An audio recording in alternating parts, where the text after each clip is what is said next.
மைனான்ற ஒரு சின்ன படம் குருவி சேர்க்குற மாதிரி, முத்து கோக்குற மாதிரி 1 லட்சம் 2 லட்சம் 3 லட்சம் ஒரு இடமா 10,000 25,000 கடன் வாங்கி ஒரு வருஷமாக எடுத்து, அப்போ அன்னைக்கு ஒரு பேச்சு தமிழ் சினிமாவில் எந்த திரையரங்கும் சின்ன படங்களுக்கு கிடைக்காதுன்ற ஒரு பேச்சு முடிவெடுத்து அது நடந்து கொண்டிருந்த சமயம். அது ரொம்ப திகைத்து போயிருந்த ஒரு காலம்.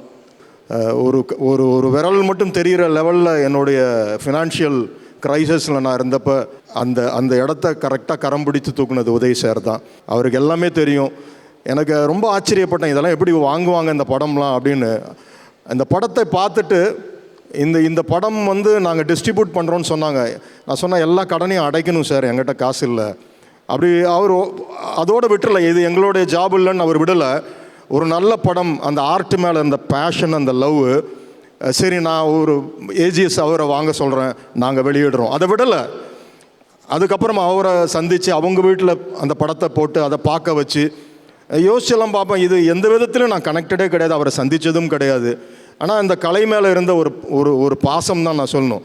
ஒரு சிறைப்பட்டு கடந்த ஒரு பறவை மைனா, அதை சும்மா கூண்டு திறந்து விடலை, அவர் கூண்டை திறந்து விடலை, அதை அழகாக எடுத்து நெத்தியில் ஒரு முத்தம் கொடுத்து அந்த திரைவானில் பறக்க விட்டார். அதுதான் நான் இன்ன வரைக்கும் அதை நினச்சிக்கிட்டே இருப்பேன். தொடர்ந்து இந்த பயணம் தொடர என்னுடைய வாழ்த்துக்கள். நன்றி சார். தேங்க்யூ.